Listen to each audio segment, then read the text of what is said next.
And welcome into the Dynasty 365 show. I'm your host, Tyler Heil. I'm here with Stacy Perez and Bill Mustafa.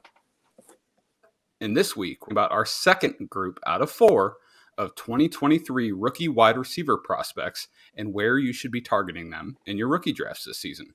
So get ready as we continue to dig into this rookie crop.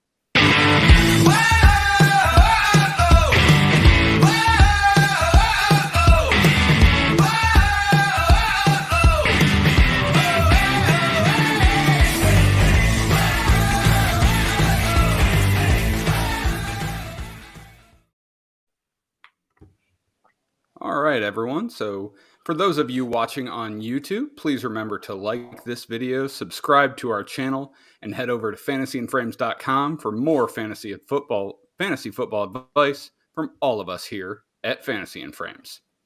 Before we get into our rookie crop of wide receivers, we want to hit on a couple free agent signings. We don't want to step on the toe too much because immediately following this, our IDP podcast, Shoot the Gap, is going to be back with Jorge Edwards, Hollywood Titan, Austin Montgomery, and Gary Davenport. And they're going to be breaking down all of the free agent signings over on the defensive side of the ball. And tomorrow night on Fourth and Frames, a very special edition of Fourth and Frames, we'll be doing a full offensive free agency breakdown. So please stick around after this show for the IDP podcast and tune in tomorrow for Fourth and Frames.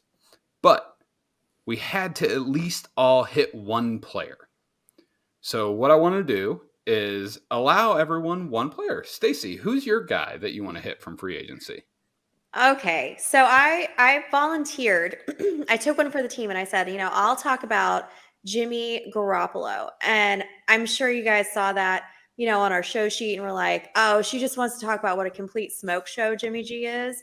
So I just want to be the first one to tell you guys, I do not objectify athletes that way. So just get your minds out of the gutter. All right. So Jimmy G signed with the West Coast Patriots today, or not today, a couple days ago. Yeah, right. McDaniels, Jacoby Myers, now Jimmy. Surprised Johnny Smith didn't go there now that they kicked Darren Waller to the curb. So he's a downgrade from Derek Carr, right? I mean, I think that's pretty obvious. He's a game manager QB, but he's going to get the job done for you. He's got experience with McDaniels. That's going to come in handy. I don't think that it does anything for the value, at least for Devontae Adams. I mean, in my personal opinion, he's one of the most talented receivers out there. I don't care who you put back there. Devontae's going to catch it from it doesn't matter who. Hunter Renfrow goes down a little bit for me, but that's really more so because of Myers not really having anything to do with Jimmy G.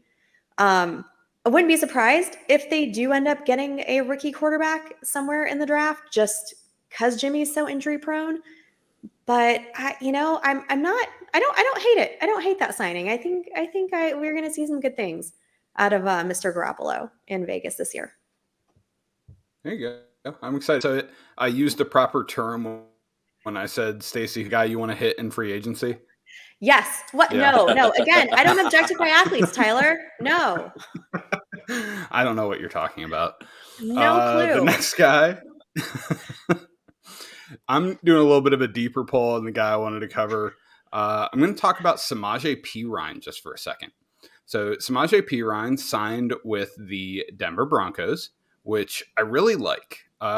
When I stepped back and thought about it a little bit, Javonte Williams does kind of remind me of like a prime Mark Ingram, just with kind of that all-around talent, just tackle breaking ability to catch the ball out of the backfield.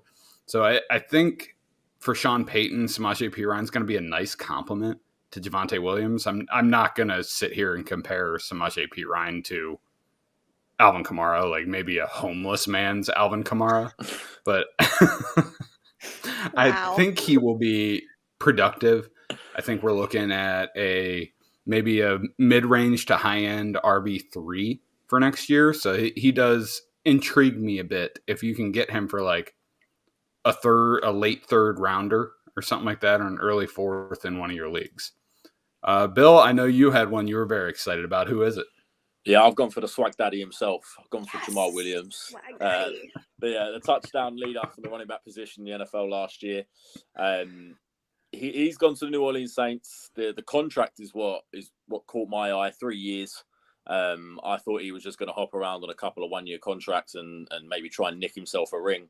Apparently not.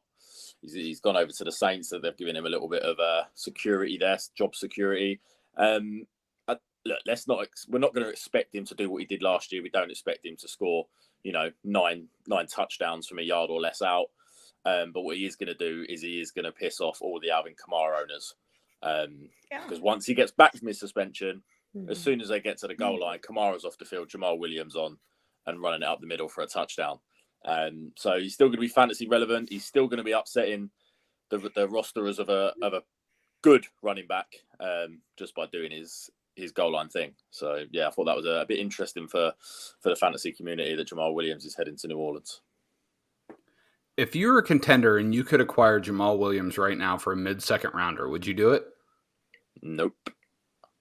No? Okay. I think I would. I would. I'm a little biased though. I adore Jamal Williams. He's one of my all-time favorite players, even since back when he was in a Packer uniform. So I probably would. I just don't know how often I trust the Saints to get to the 1 yard line. Ooh.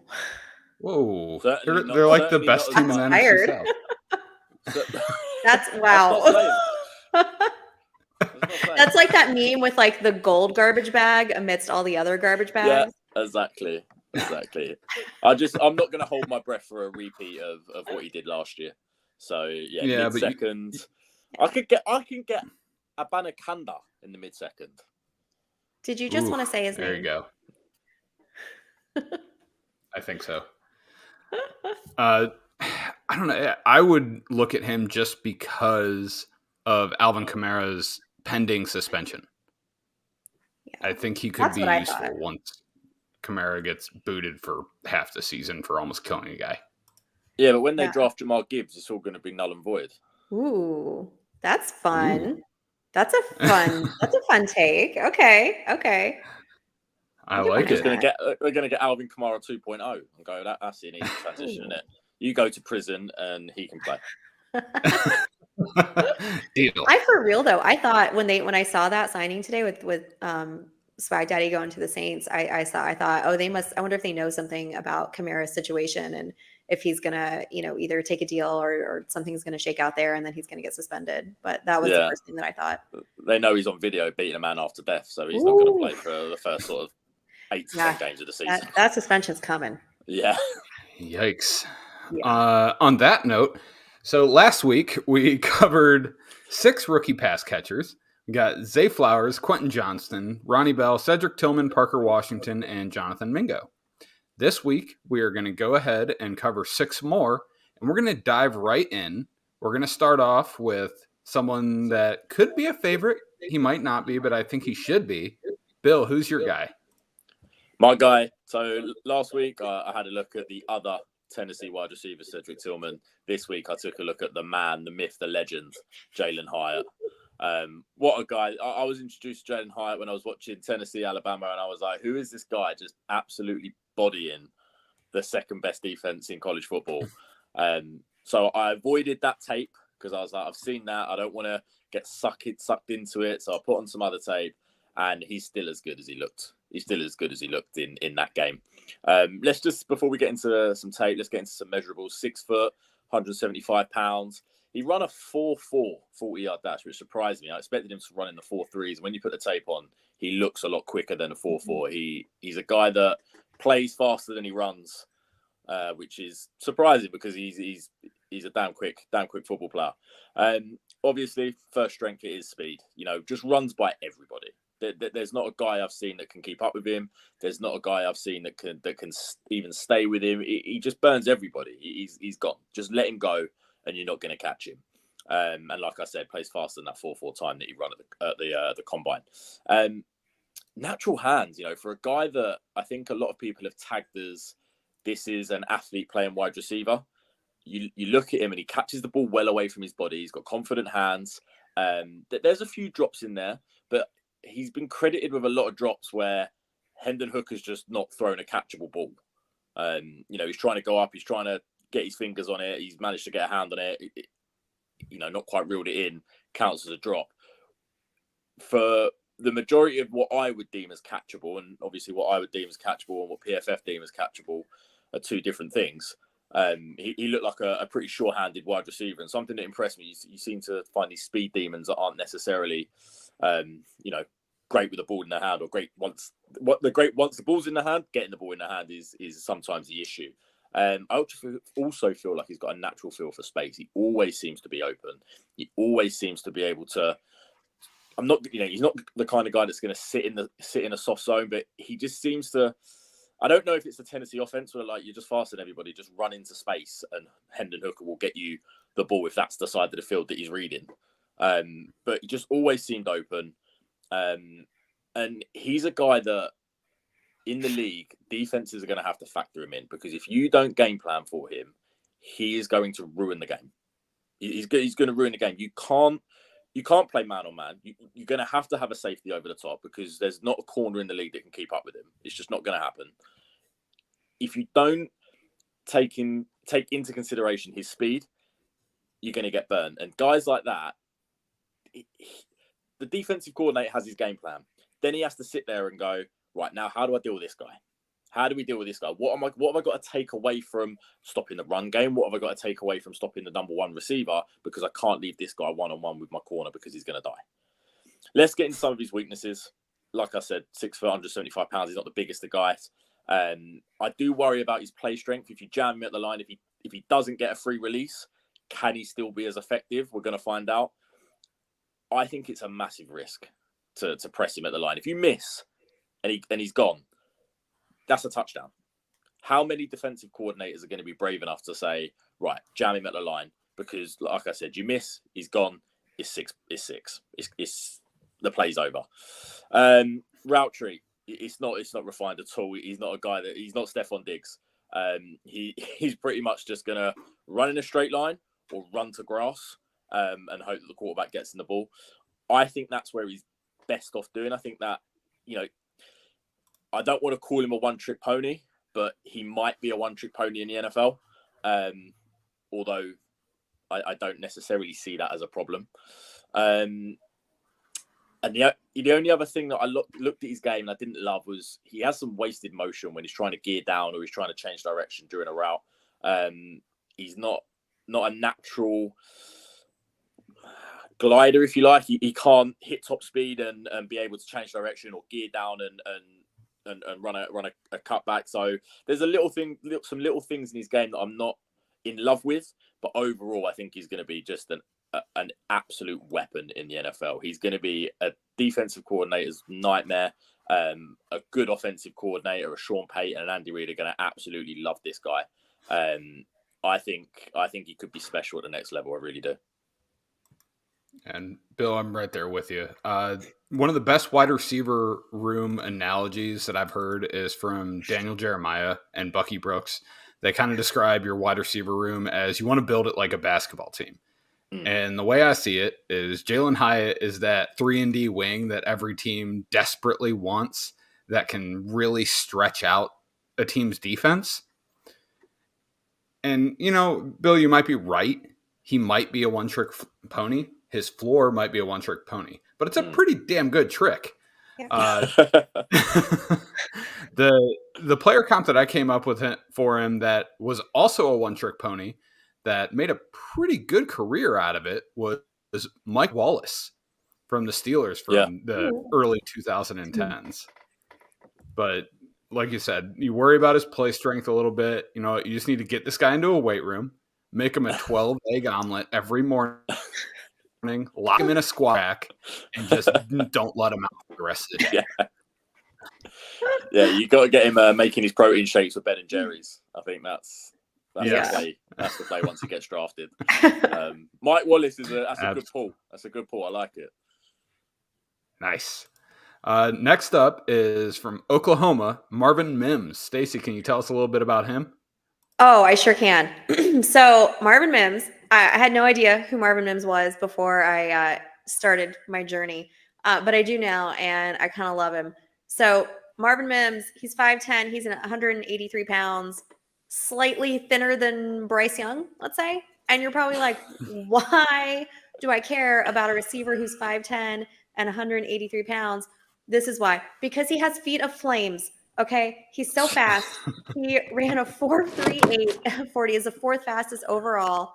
All right. He is a just speedy guy. All right. His average depth of target was 17 yards.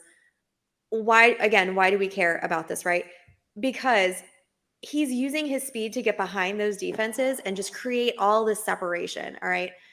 In this past season, he had 4 100+ yard games, but he never had double-digit receptions. So what that told me was that he's really making the most of his opportunities. He's getting downfield. He's ready to catch that ball, and when he does, he's going to scoot all the way to the end zone. Okay, that's really one of the big things that I love about Marvin Mims. A stat that I kind of got hooked on for the two guys that I'm going to talk about this week was their contested catch rate. So Marvin Mims' contested catch rate was 54.4%, and 50%, right? That's kind of average. But what that actually is that if he can take that skill, I think, and bring it with him into the NFL and keep it at the level that he's got it at right now. So he actually this past year caught 6 out of 11. So that's where that 54.4% comes in. That puts him in between two very well-known receivers, Amari Cooper and Cooper Kupp. So, I think we've heard of both those guys. So that's just a skill that he brings to the table that I think can make him a special. Red flags, I don't know if it's necessarily a red flag, more like a pink flag maybe. He needs to bulk up, right? He needs to get in there, eat the same things that Jalen Hyatt's going to eat all those omelets, maybe go down to McDonald's, throw in a few Big Macs. He's got to bulk up. He's those defenses in the NFL, right? They're faster, they're better than college defenses. And he's going to be ready to take those hits. And he's going to encounter guys that are a lot quicker than they were in college. And so he needs to be ready. If they're going to hit him, he's got to be ready to take that and just be able to, take that hit and keep going. But Marvin Mims, right? I wouldn't have thought, but I like the guy. I like him a lot. Now, when I tell you where I think I might take him in fantasy, it doesn't really reflect how much I really do like him. But the way I draft, I tend to take receivers more. But actually, this year, I think out of the rookies, I like other positions better. So I think when I'm looking at as far as drafting wise, probably a later round guy, maybe late third, early fourth. But that doesn't mean that I don't like him as a receiver. I think it just says more about what I think of this class this year. But Marvin Mims, everybody. There you go, Marvin Mims. And if you're watching on YouTube, please remember to drop your comments below. We will get back to you. Next up, I'm going to cover Xavier Hutchinson from Iowa State. Big boy, 6'2", 203 pounds. Pretty fast for 6'2", 4'5", 340. 36-inch vert, 9'8" broad. So not super explosive. Doesn't excite me a lot. But he did have a sub-7 3-cone drill at 6'9", 8". I broke out his freshman year from what I could see, although he is an older early declare at 22.8 years old. So I need to do a little background check on him. I don't know if he went the JUCO route or what happened, but he is older. His senior year, or his final year, I don't know if it's his senior year, his junior year, his sixth year, whatever. He caught 107 balls for 1,171 yards for his final year in Ames. Ames is a town in Iowa in which Iowa.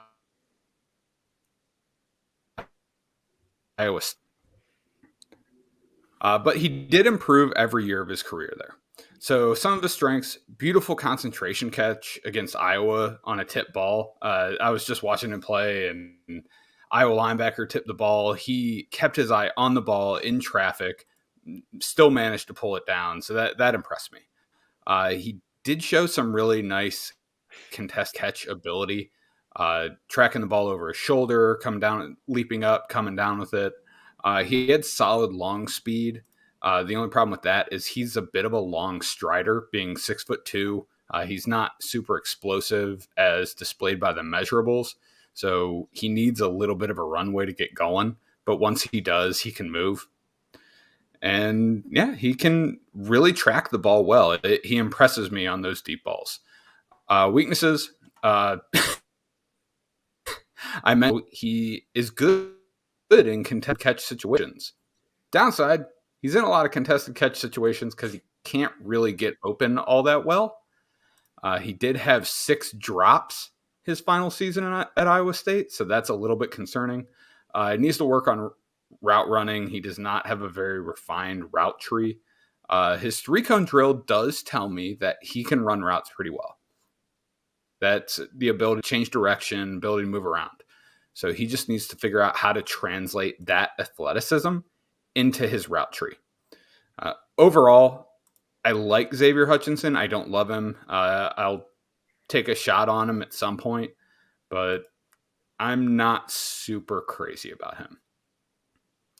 But before we get to our next 3 pass catchers, I want to share with you the best damn fantasy football championship merch on plan made by our good friends over at Trophy Smack. What is happening, everybody? This is your boy, Fantasy J77. I'm here to tell you about Wall Smack by Trophy Smack, the most customizable metal wall plaques you can have. From celebrating life's epic moments, anniversaries, birthdays, whatever. Oh, those wins you get from fantasy football. Absolutely.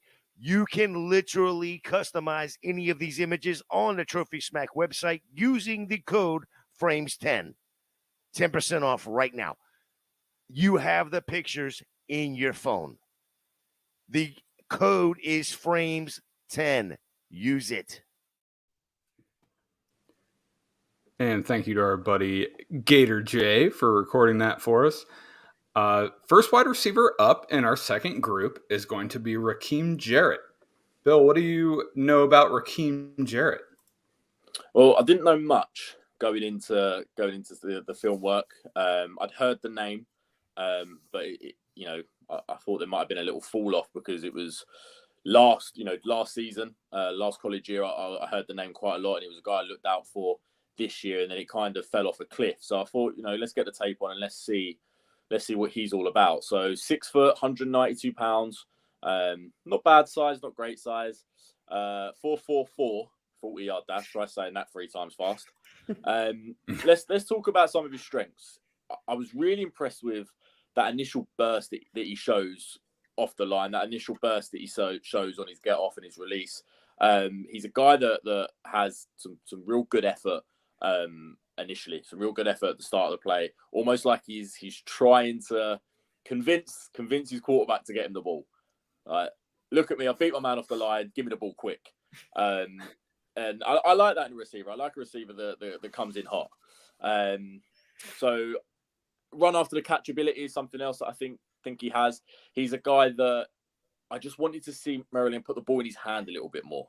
When I was watching the tape, there was opportunities for them to get the ball in his hand and see what they can do. I mean, they're not inundated with playmakers, especially on the offensive side of the ball. So when you've got one, when you've got a draftable asset, let me see the ball in his hands. Let me see what he can do regularly. I want to see the ball in his hands often. Maybe not every play, but close to it when you're not inundated with weapons.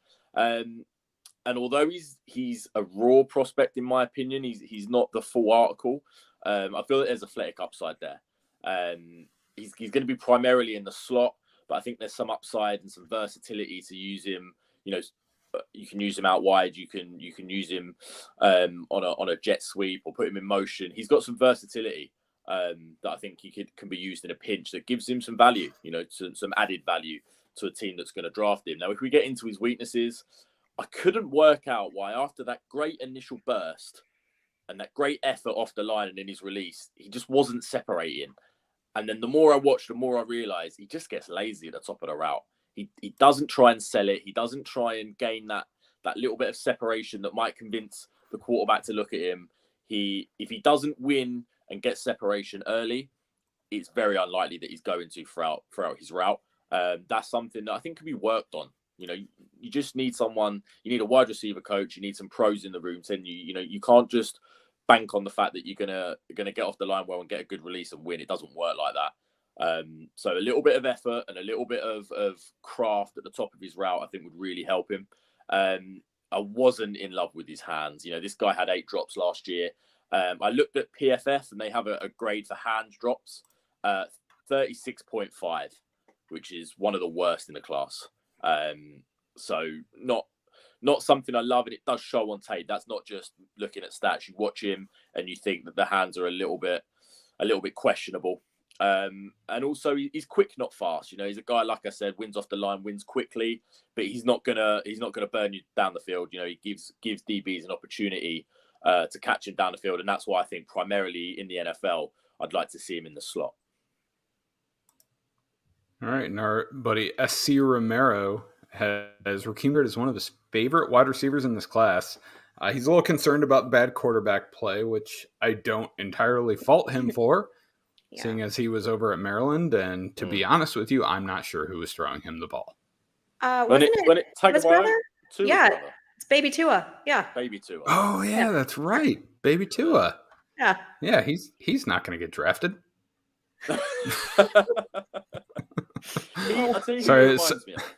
I'll tell you who he reminds me of. He reminds me of Nelson Aguilar, and that's not necessarily a good thing.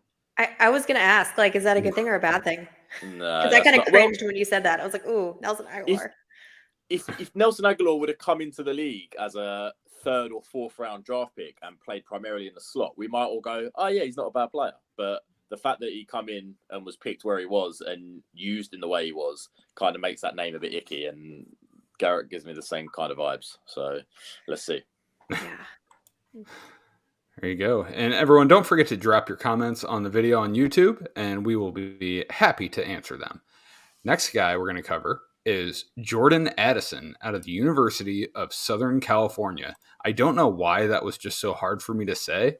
Maybe it was just a lot of letters, a lot of syllables, but it may not sound like it. I really struggled to get University of Southern California out of my mouth. So Addison is 5'11", 173. Needs to get a little sand in his pants. Ran a 4.49 for 40. I would have liked to see him in the mid to low 4.4 range for his size, but his play speed is really high. So, anywhere in the 4.4 is good. So it's not super concerning to me. The only thing that is a little bit concerning to me at his size is his explosion. He had a 34-inch vert, 10'2" broad. So not great, but he's not going to be the guy out there winning contested balls and jumping over people. So that doesn't concern me a whole lot. Some of his strengths, he's more sudden than explosive. He is constantly open. He comes off the line with a solid tempo every single time. He does not slow down at the stem of his route. He makes off his route, and he creates separation. That is what he does. Every time I looked at him playing in a game, every time he got the ball thrown to him, there was no one near him.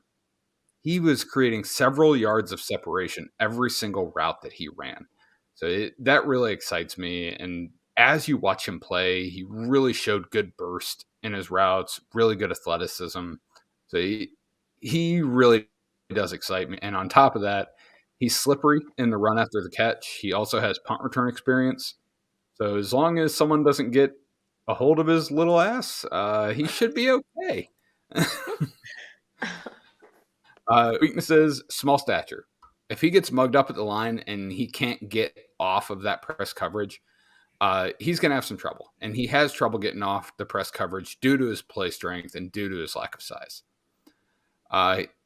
Even if he doesn't get beat by press coverage, he can be defeated by size in corners down the field if he's not creating that separation. So that is a little bit concerning, but it's not too much for me to be scared off. And again, his smaller stature, he does not have a very big catch radius. So you're going to have to kind of put the ball on him. He has good hands, but he's not going to find something that's thrown behind him or thrown over his head very well. So I really, really like Jordan Addison. I think he's one of the top in this class, regardless of his size. I think his ability to get open will absolutely translate to the next level, and he's going to be a really good professional wide receiver. Stacy, I know you had some thoughts on Jordan Addison. What are they? I did. So all the things that you just said, what I liked about him though, even with his size, is that when he got hit, he still kept his balance and was able to keep going.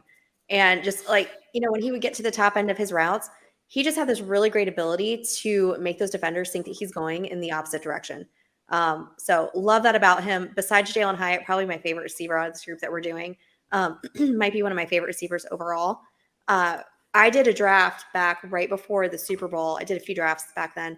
But in one particular one, we took Jordan Addison as one of our rookies, and we got him in the 8th round. It was a redraft, not a dynasty. So just so, for some clarification there. But we got him in the 8th round, and he went behind 2 other receivers, JSN and Quentin Johnson. So in that order. Nice. I like it. So next and final guy up is Jaden Reed.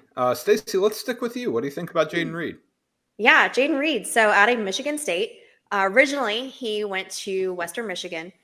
He's coming in at 6 foot, 185 pounds. I don't know what it is about this group, but I think we need to all get all these guys together. They need to start their own good food crew. And between now and, when the season starts, they just need to go out to dinner and bulk up, go get some really good food. Just all these guys, right? I mean, I think we've mentioned that about every single one tonight, needs to put on some weight. So Jaden Reed's no exception. He had a monster season in 2021. He had over 1,000 yards, 10 touchdowns. Really great year for him. Last year, not so great. We're looking at about half that for those stats. He had 636 yards, 5 touchdowns. I think that's really due to he had a lot of injuries last year. He had a foot injury, a hip injury, and then a really freaky back laceration where he ran into the aluminum bench on, I think, an opposing team's sideline. I can't remember which team, doesn't matter, but he got this really deep cut on his back that took forever to heal. So one of the weirdest injuries I've ever heard of. His combine, not great. His vert jump, his broad jump, both lower ends of the group of the guys that participated. His 40 time, probably the best part of his day, 4.45, so up in the upper middle of the pack. His size, despite his size, really, and this is kind of why I think that he's a little bit more valuable. And this is the contested catch rate stat that I talked about earlier. That I just kind of went down that rabbit hole. Once I started looking at that, I was looking at that for everybody. His was 64.7, so even better than Marvin Mims, right? But then there's the concern, why does he have so many contested catches, right? So he had 11 out of 17, just for some context. So a little bit of a concern there, probably because he needs to get a little bit more separation. Needs to have him be in that situation so often. But when he is in that situation, he's coming out with the ball most of the time. So that's definitely a good thing. He has 3 career punt return touchdowns. He'll probably be used as a special teams player once he gets drafted. So I can see that as definitely being a great thing for him. Some of the negatives, again, he's slight, especially with his height being 6 foot, needs to add on some pounds. His speed really isn't anything to write home about. He's not getting a ton of separation. His yards after catch is only 4, so it definitely needs to work on that if he's going to be a valuable part of an NFL team. Consistently average is really the last thing that I wrote about him. He had only one 100-plus yard game. The rest of his games, yardage was all over the place. I mean, we're talking 17 yards, 36 yards, 68 yards, just completely just average, just nothing really to write home about. So I know Bill's going to disagree with me here, so I'm glad that somebody other than his mother likes Jaden Reed. So Bill, what do you like about Jaden Reed? I mean, this is a guy that I don't think the offense did him any favors. I don't think his quarterback did him any favors. And he's a guy that when you look at the stats, when you look at the box score, he's not impressive. When you put the tape on and you focus solely on Jaden Reed, there was some stuff that I really liked about him. The amount he was winning routes, he was open. The ball just wasn't getting to him. The quarterback just was looking the other way, wasn't looking his way, and that's unfortunate, but that happens. You mentioned the catch point. That's what I looked at. Contested catches, 11 of 17, 64.7%, as you said. I watched a couple of games where the contested catch point was in the end zone. Okay. There's, it's him and the DB. There's no space for separation. It's go up and get it, make the play, and he goes up and gets it and makes the play. He's got great awareness as well. He always gets, and I know, the college game, you've only got to get 1 foot in bounds. He always makes sure he gets both feet in bounds. He's trying to impress those scouts on Sundays. I think he's going to be a better pro than he was college player. 18.4. You want to guess what that number is?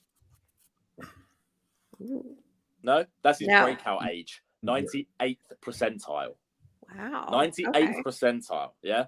And I think you put the tape on, the guy just, he wants it. He is a madman for competition. You see it in him, you see it the way he runs routes, you see it the way he blocks, and he's like you said, he's not a big boy, he's slight, but he puts the effort in. He's the kind of guy that I want on my team. I look at him and I would not be surprised at all if he's taken in the 4th round or early 5th round. We don't see him for a year or two. Well, like you say, we see him returning punts. We see him a little bit sporadically. And he has the kind of 2-3 year in the NFL, and then he has a bit of a breakout. He reminded me a little bit of Stephon Diggs coming out of Maryland. And I think that could be, I'm not saying he's going to hit that upside, but a guy that's taken late 4th, early 5th round that you go, we don't expect much of. And in a couple of years, he's a starting wide receiver in the NFL. Wouldn't surprise me. Okay. All right. Well, I mean, now I feel bad. I feel bad. I talk so much trash about Jaden Reed. I just want Jaden Reed to remember this when he makes it a star and he lets me, he comes on the podcast and appreciates me. Obviously, Stacey won't be allowed on. No. He's going to cancel me. Yeah, it'll just be me and Tyler. So, yeah. I hope you're listening, Jaden. I've got your back, man. I've got your back. I love the way you play. I'm going to go ahead and be Switzerland in this. So as I draft these rookie receivers, I know I will have a Dynasty Fantasy Football Championship in my near future. I also know that when I win my league, I will be going over to Trophy Smack and getting some championship merch, rings, belts, trophies, you name it.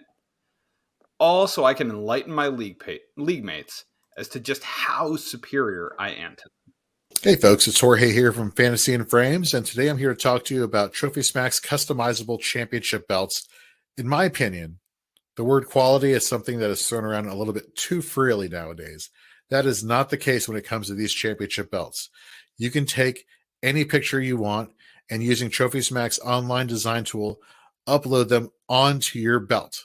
This is truly a customizable experience that you can use to celebrate any occasion, whether it's winning a fantasy football championship, to maybe reaching a professional milestone, or maybe you just deck this thing out with all your favorite pictures and just walk around your home with some bling on your shoulder to remind you that you are awesome.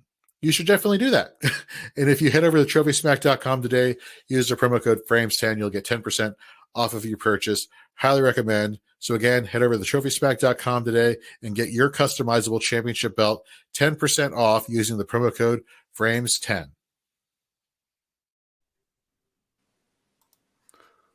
All right, we're going to wrap this show up by going through these 6 pass catchers that we just discussed and telling you where you should be targeting them in your rookie drafts. So the first 2, Bill, you had them, Jalen Hyatt and Raheem Jarrett. Where would you be targeting them? For me, Jalen Hyatt, his range starts at the 107. Super flex, the quarterback's got to get out of the way. A couple of running backs, some guy called Bijan Robinson, I think people are going to want to take pretty early. Jamar Gibbs too. For me, he's in contention between the first or the third wide receiver taken. 107 it starts for me. And Raheem Jarrett, I'd probably look at him late 3rd round, or if he fell to me in the 4th, I'd probably take a shot, stash him in a taxi, and see what happens in the future. All right, Stacy, you had Marvin Mims. That's a lot of M's. And Jaden Reed. Yeah. Where would you be targeting that? All right. So I think I mentioned it earlier with Marvin, and this pretty much goes for just about all the receivers, except for the ones that we talked about as being like our first rounders that we really like. Just me personally, I like I said, I tend to go more receiver heavy, but in this class, I like some other positions better. So that being said, I'd probably, if you're talking about like a 4 or 5 round dynasty draft, I'm taking Mims probably late 3rd, early 4th. Jaden Reed, I'm not. Oh, now I'm so torn. Now I feel bad that I was so down on him, but I still think that he was. Bill's wrong all the time. No, I'm not. I'm never wrong. I tend to think if I'm gonna take Jayden Reed, it's gonna be on a dart throw towards the very end of the draft. All right. And I had Xavier Hutchinson and Jordan Addison. Xavier Hutchinson, I'd be targeting him maybe in the mid-third round, just based off of traits. 6'2", over 200 pounds, runs a low 4.5 40. So just that athletic traits. Sure, I'll take a shot in the mid-third round on him. Jordan Addison, really like him. He's going to get open in the NFL. So I'd be happy to take him maybe starting around the range that Bill said Jalen Hyatt 107, but 108 and later, I would be very happy with Jordan Addison. So there you go. That's all we got. Make sure you follow us on Twitter. You can find me at FF Tyler Heil. You can find Bill at Bill_Mustafa. And you can find Stacy at Stacy_Perez 83. And make sure you are following us on YouTube. Make sure you visit our website, fantasyandframes.com. And thank you so much for listening. And we hope to see you back next week.